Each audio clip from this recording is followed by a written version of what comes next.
Assalamualaikum warahmatullahi wabarakatuh. Kaum muslimin rahimakumullah. Sa'id bin Musayyib bin Hazan bin Abu Wahab bin Ais bin Imran bin Maksum lahir pada masa khilafah Umar bin Khattab. Karena itulah yang menjumpai sejumlah sahabat Rasulullah menimba dan menghafalkan ilmu dari mereka, seperti yang diakui oleh para syekh ulama. Dan bagaimana kelanjutannya, tonton terus video ini hingga selesai untuk mengetahui kisah selengkapnya.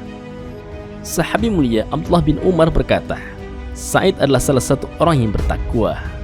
Bagaimana ia tidak memiliki ilmu yang sedemikian banyak, sementara ada riwayat yang menyebutkan bahwa ia adalah perawi Umar bin Khattab. Karena Sa'id menukil sebagian besar ilmu Umar kepada banyak orang, demikian halnya ilmu Utsman, Ali dan sahabat-sahabat mulia lainnya. Selain itu, Sa'id juga paling tahu hadis Abu Hurairah.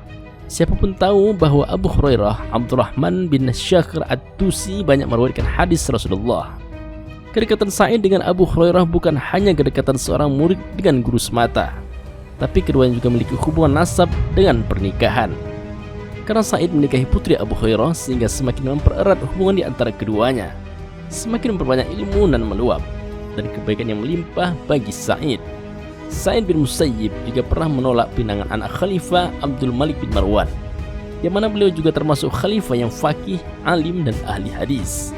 Namun Sa'id bin Musayyib lebih menginginkan akhirat sebelum dunia, menginginkan sifat rela dan menerima sebelum menginginkan rumah mewah dan istana, dan ia menginginkan penjagaan diri sebelum terkena fitnah.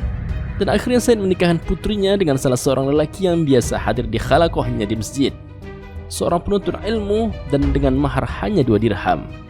Nama lelaki itu adalah Kathir bin Abu Wada'ah. Pada suatu hari, Khalifah Abdul Malik bin Marwan pergi menunaikan haji ke Baitullah Al-Haram dengan dikawal oleh para pasukannya. Ia menunaikan kewajiban manasik. Setelah itu berkunjung ke Madinah menuju tanah haram Rasulullah dan tinggal di sana selama beberapa hari.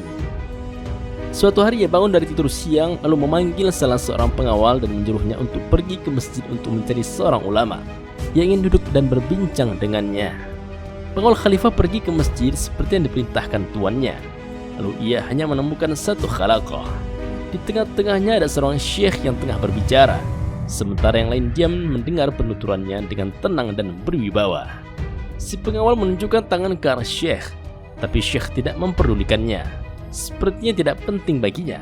Akhirnya si pelayan menghampiri syekh dengan marah dan berkata, "Bukankah aku tadi menunjukmu?" Syekh berkata, "Aku." Pengawal itu berkata, "Ya." Syekh bertanya, "Kamu ada perlu apa?" Pengawal menjawab, "Tuanku Amir Mukminin menginginkanmu datang menemuinya di tempat singgahnya. Ia ingin berbincang denganmu." Syekh berkata, "Aku bukan teman ngobrolnya."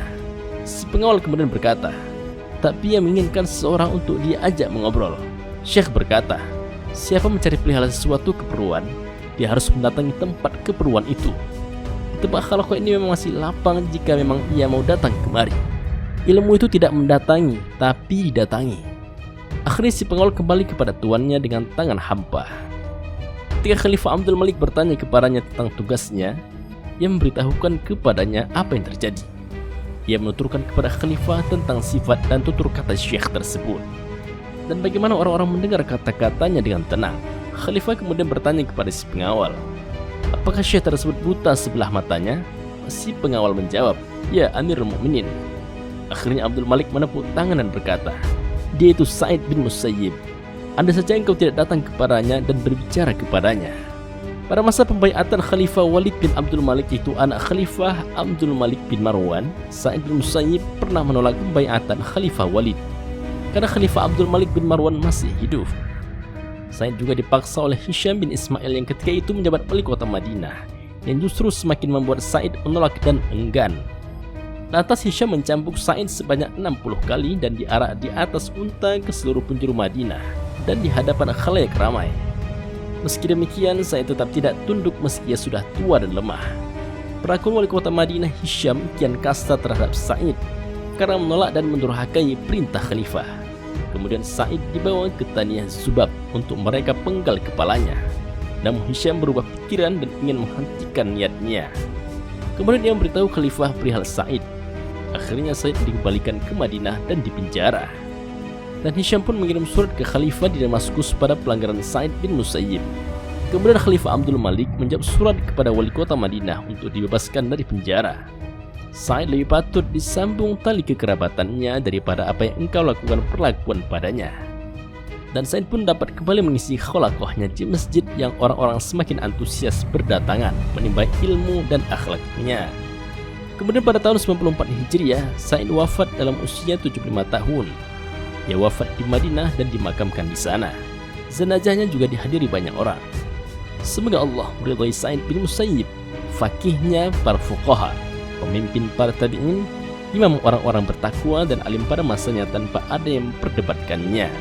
Semoga Allah memberikan balasan baik kepadanya atas ketabahan dan kesabarannya dengan surga dan kain sutra. Wallahu a'lam bissawab. Wassalamualaikum warahmatullahi wabarakatuh.